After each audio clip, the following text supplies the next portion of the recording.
And welcome back. Okay, in this last video for this chapter, we're going to write the scripts that let the game move from one of our scenes to the next. Now we've got 4 scenes. We've got a welcome scene, we've got a main gameplay scene, and we've got an information screen that says all the targets were destroyed, which is kind of like a win screen, and one that says ammo is out, that you're out of ammo, that ammo's gone. That's kind of like a lose screen. Now, 3 of these transitions are done by pressing keyboard keys, and the last one, which goes from the main gameplay to either targets all destroyed or ammo is gone, is done by checking to see if that's the case. And we had those static variables that kept track of those things that we can go in and look at and use the update method to see, well, are all the targets gone? Is the target count greater than 0? Well, no, there's still targets, so we're still playing. Do we have more ammo than 0? Well, then that's still playing. But if either of those get to 0, then it trips that condition and moves to that screen. Now, we're going to write these scripts. They're going to live in the project menu. We're going to have to create an empty game object in each scene to attach them to. Scripts have to be attached to an object in the scene in order to live in that scene and get executed. But sometimes you need one that doesn't have any graphic element attached to it. So that's where we use the empty game objects. And as your games get more complicated, you'll find that empty game object being used more often for all kinds of little utility and testing scripts and whatnot that you need, but aren't necessarily attached to any graphic element. So that's it. 4 to do. They're kind of similar. One thing I wanted to notice that you may have picked up on, maybe not, is that items in the project window are available everywhere in the game. Objects in the hierarchy window apply just to the scene that's currently active. So watch for that as we go through, and here we go. So I could start on any of these scenes, but I'm going to start on the FPS welcome. You see here we have press the enter key to start. So create empty. There it is in the hierarchy window. And I'm going to call this navigation. And it's just an empty game object, no graphic element associated. Then in project, create JavaScript. And I'm going to call this one welcome _ nav. And enter, and double click to launch it.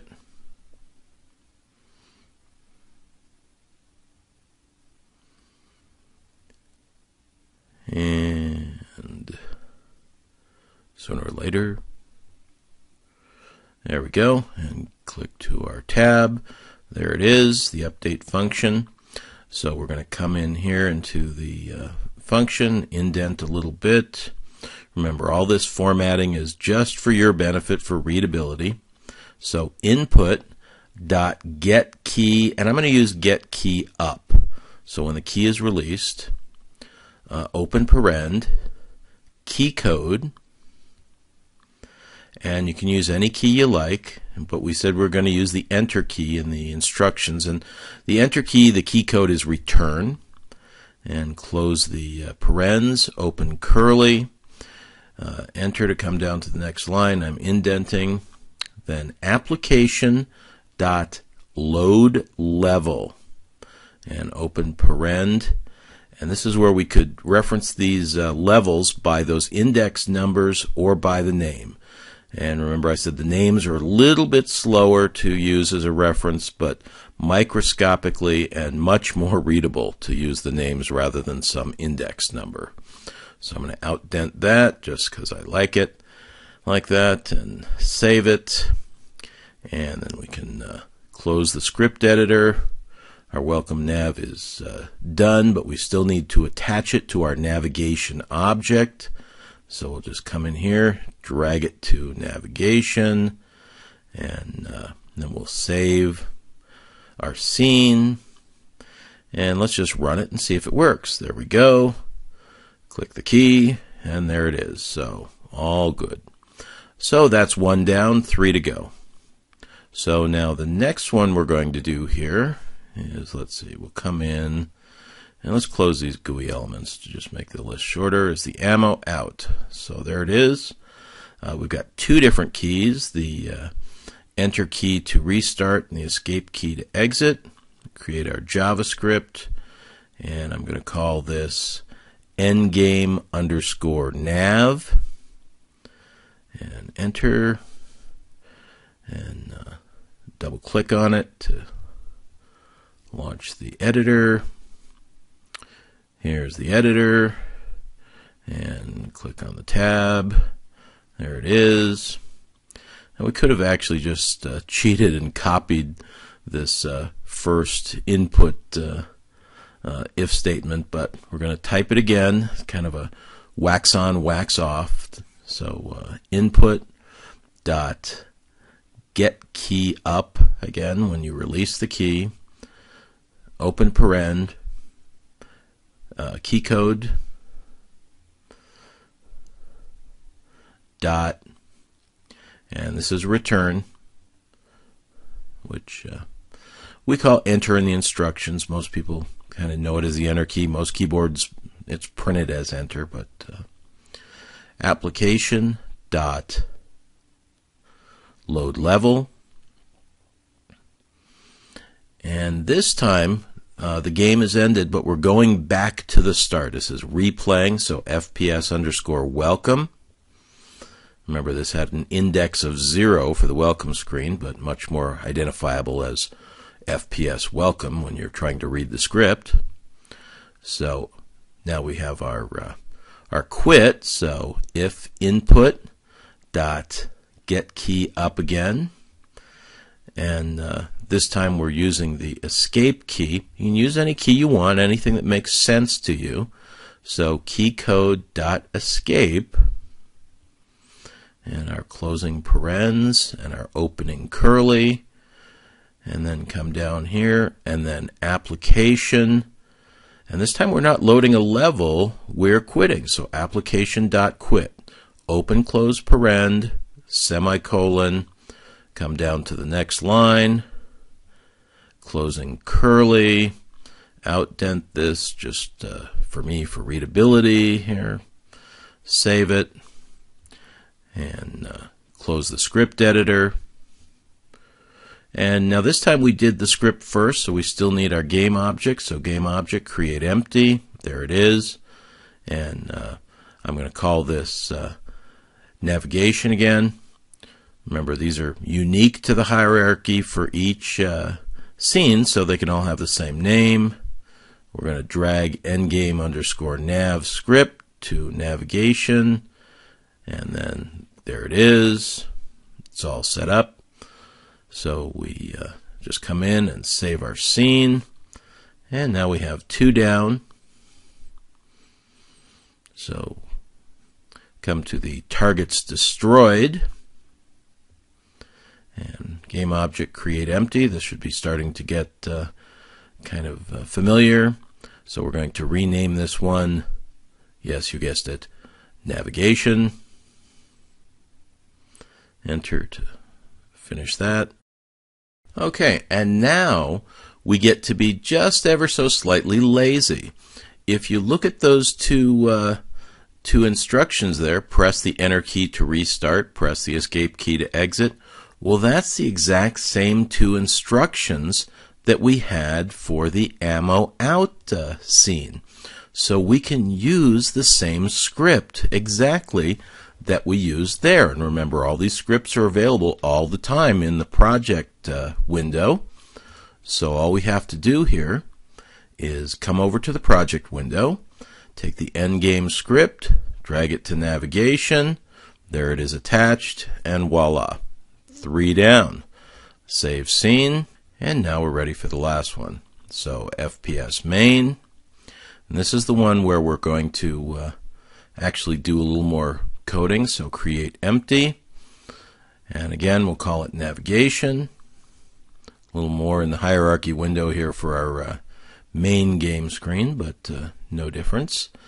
We'll create our JavaScript, and we'll call this main underscore nav, and enter, and double click.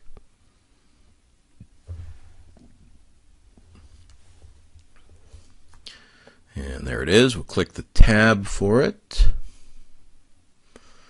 Okay, and so now we're going to test for those variables. So if, and if you remember, the targets remaining variable is in the targets remaining script. So targets remaining dot int targets remaining. And when we're doing a comparison, we need two equal signs. So equals equals 0. So if there's no targets remaining, close parent, open curly.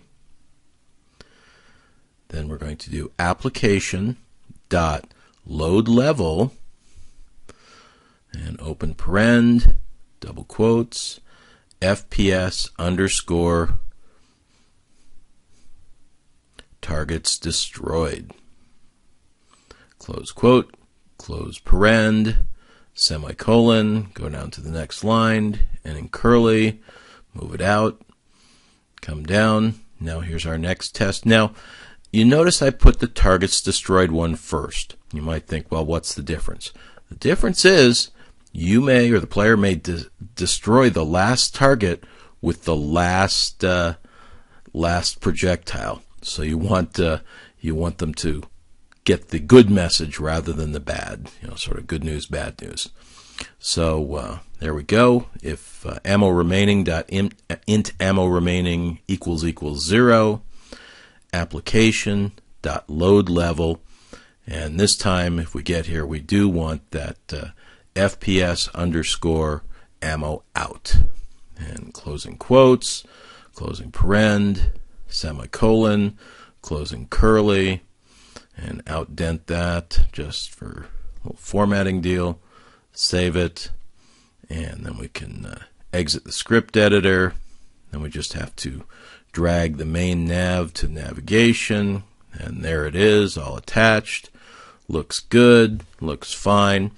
Okay, at this point, the game will navigate through. When you launch the game, you hit enter to start it. It goes through, it checks for the targets and the ammo, and does the appropriate thing, and then it'll either give you the message that you've destroyed all the targets or that you've run out of ammo, and then you get the choice to either rerun the game, restart the game, or quit. We do have a problem, and that is if you restart the game at this point, well, it's not going to be much of a game because the variables for our targets remaining and the ammo are still going to be set to whatever they were at the end of the last game. Now, our timer is actually still going to be set too. That's not quite as critical because that's not something that ends the game. But if those two other variables are set to wherever they were when the game ended, the game's just going to immediately end again. So we need to go back into that endgame underscore nav script and reset those variables. So let's do that. So open the script editor, and there's our endgame nav. And this really only matters when we're going back to replay. Doesn't matter when we're quitting.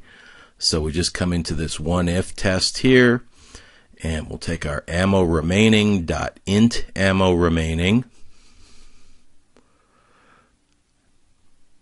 And now this is an assignment, so we just use one equal sign and 200.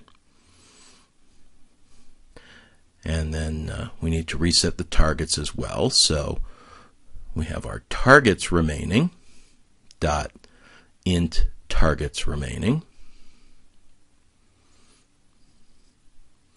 This is kind of where naming conventions come in, sort of handy when you do kind of the same thing. You get to know what the variable names are a little quicker.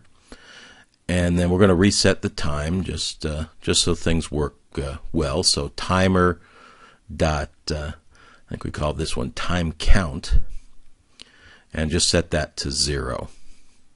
And semicolon, we've already got our closing curly.